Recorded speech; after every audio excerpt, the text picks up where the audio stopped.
We've been talking a lot about Triumph recently on TwinCam, and the way I've started to characterise their philosophy is as Britain's BMW.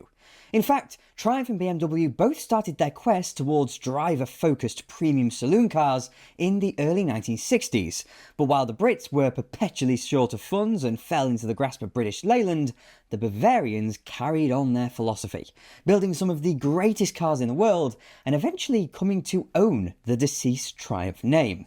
So with all that, let's jump back into the decade where that happened, the glory days of BMW, and take a look at this 1995 brochure for the E36 generation BMW 3 Series coupes.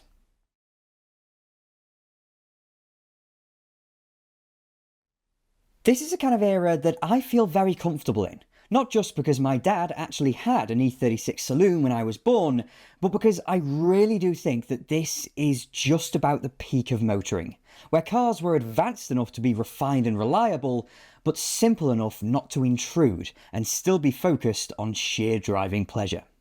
Incidentally, I also think this was peak car brochure, but all that discussion about philosophy and brand identity I've been talking about with Triumph rings absolutely true on page 1. Performance. The way we define it is a result of enthusiasm and the urge to take a new, innovative approach. This is precisely the philosophy presented by the BMW 3 Series Coupe, a car providing an all-new rendition of agility and handling far beyond the usual dimensions of speed alone. With styling to meet the greatest demands in exclusive aesthetic design, as well as highly efficient, unrestricted function, with suspension providing the foundation for a thrilling experience on the road. With the most advanced and sophisticated power units, the 3 Series Coupe now features a new generation of smooth and refined 6-cylinders in the 328i and new 323i model. Right at the top of the range, the new 2.8 litre produces impressive power and performance, just right for driving in superior style in a car offering sheer driving pleasure at its very best. And that, stylistically, really is just about the pinnacle. I like all 3s through to the E46, but in this era we have a proper colour, small and elegant alloy wheels, tasteful trim, ginger caters, a proper glasshouse and a supremely elegant style. The E36 is sporting, but it's not at all aggressive. It's just sleek, characterful enough and classy. This is the top of the range 328i, and while it doesn't have the sport package, you cannot get an elegant BMW coupe anymore with the necessary 6-cylinder engine. As a society, we have done nothing but decline since the 90s, and it is devastating.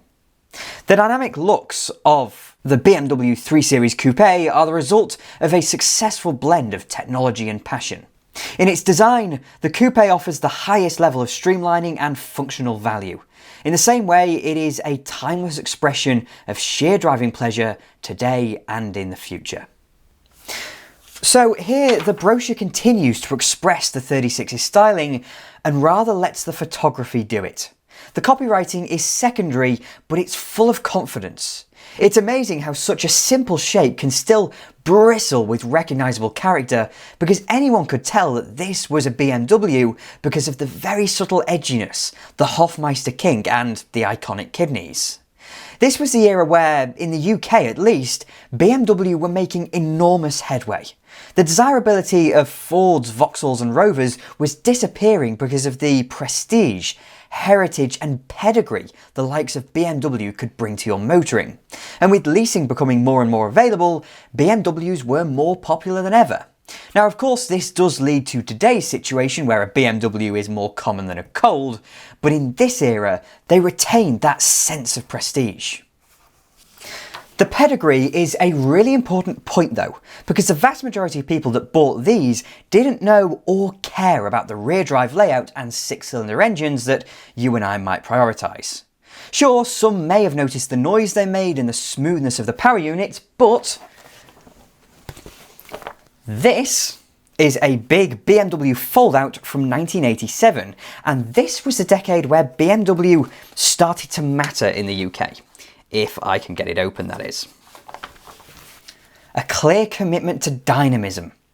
This is how you build a brand, how you create almost a cult around a particular philosophy in a manner most of the manufacturers would kill for. The 1980s saw huge societal changes across the world, and in the UK, appearing wealthier and more successful was a genuine phenomenon, and the car stood as a huge status symbol for millions of people, so they went rushing towards the likes of BMW and Mercedes-Benz. But back to the copy I mentioned a moment ago, because it always relates back to function. They're also using words like elegant and graceful, all the words sadly absent from these cars today, and yes, I'm happy to admit that I'm becoming an old fart, but you just can't argue with it. The car doesn't shout, it informs, and on this page they continue to let the styling tell the story, but here function is everything. I may have just brought up the issues of image and prestige, but the brochure doesn't tell you of these things. It does not care about the fact that it is a BMW, but the fact that it is founded on exceptional principles. That's how you can tell for certain that this was the era when BMW could be proud of its engineering rather than its brand. We do get a glimpse of a 328i Sport, which, despite the flashiness of its wheels, is still quite elegant. But I love the fact that the priority of the brochure is in showcasing the elegance. Over the page, however, we do need to bring the tone down a little. The interior of the E36 was never its most quality-driven component, and though it was launched in 1990, which is earlier than most people realise, the quality of the door cards and the dash plastics were never the best. The buttons were all lovely though, and without sounding like a broken record, the 90s were better. Driving with enthusiasm, as we see it, means motoring in relaxed style. For example, thanks to the comfortable interior, and in particular thanks to the ergonomically designed cockpit, relieving of virtually every chore. Just one look gives you the information you need, one movement of your hand gets you to the controls. The saffron yellow is spectacular, however, though in this setting it's duller than it is in real life. Maybe the marketing folks realised that it was maybe a bit too bright, but as with the small alloys and proper colours, this is another thing I love about 90s cars, because the colour choices for trim were almost limitless. You could be as boring or as ridiculous as you liked, and we'll get further into that later on. For now, the centrepiece of any proper BMW, the requisite 6-cylinder engine. When the E36 launched at the turn of the decade, it brought with it a new generation of straight six, the M50, featuring dual overhead camshafts and 24 valves as well as coil-on-plug ignition.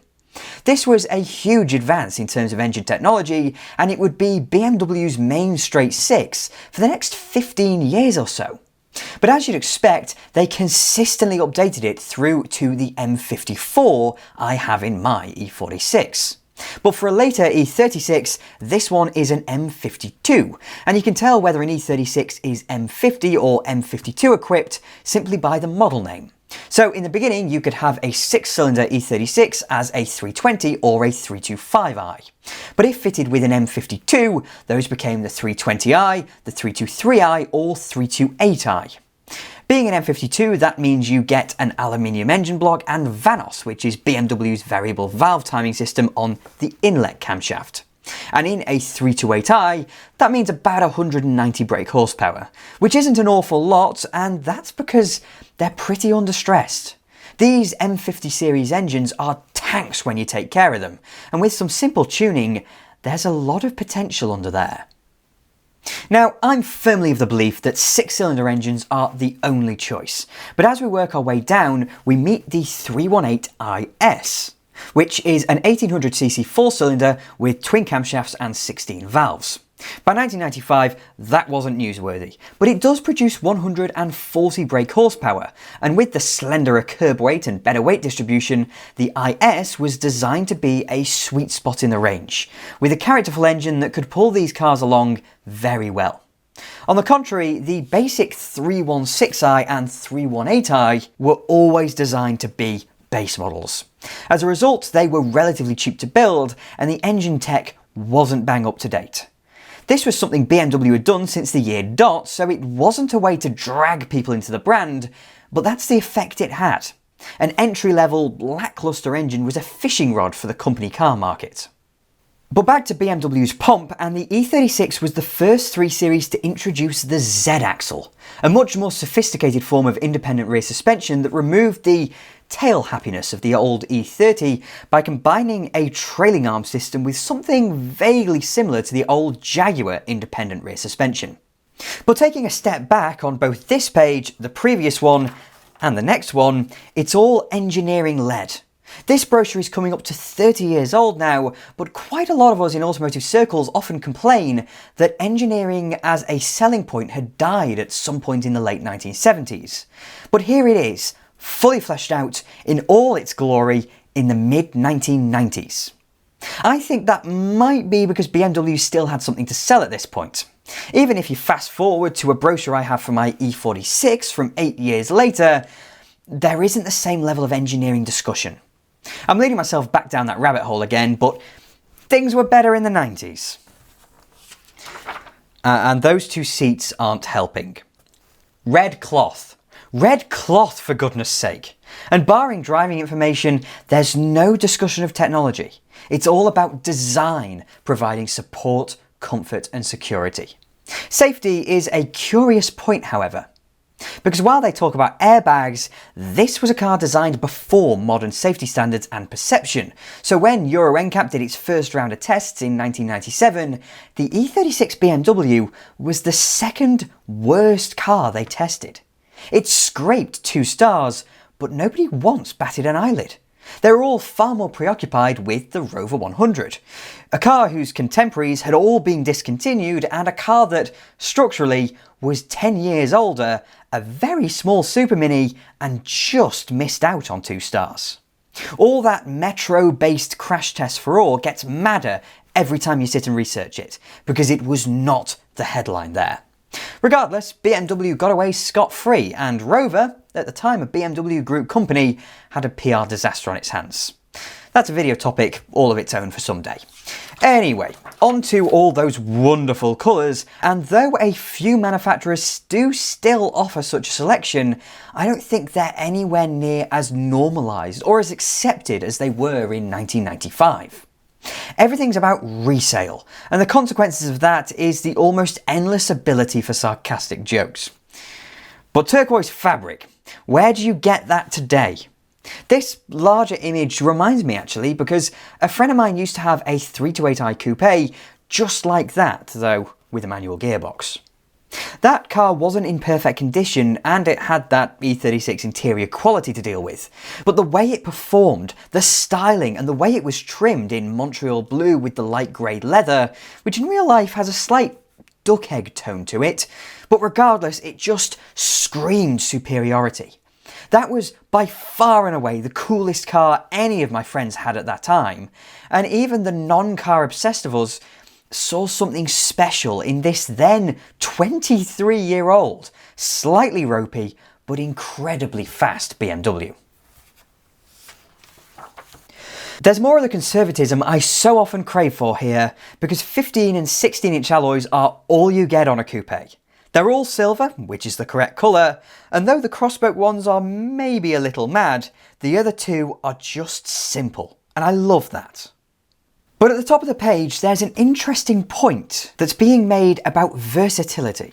That you could have an E36 as a saloon, coupe, convertible or touring. Those 4 are still widely catered for in the BMW range, though the niches have been filled out much better. But I want to compare it to what else was on the market in 1995. Few other cars under one general style had that breadth to it. There were a few, of course, the one that springs to mind being the R8 generation Rover 200 and 400, but I think that shows 2 things. First, that manufacturers like BMW are so wealthy today that they can afford to style and market a 4 Series. But second, that the E36 is such a conservative yet individual style, that it really is versatile for so many aesthetics. I think that nicely rounds off that retrospective, and it's followed up by service and finance services with such a 90s aesthetic about it all. There are all the options available, so if you'd like to stop and have a look, then just pause the video now. But then we come to the colours. We've talked about them already, but it's just the variety on offer that staggers me. And come to think of it, I'm contradicting myself. I mentioned that BMW is so wealthy today that they can build a full series as well, but the argument about colours is that by slimming down the range to just greys, black, white, a red, blue and green, manufacturers save money. This is the variety I'm sure we'd all love to come see back. Samoa blue and violet blue for me, I think, on a 328i non-sport coupe. A lot like, not that one, that one. What a car. Anyway, with another dose of obscene nerdery, thank you very much for watching.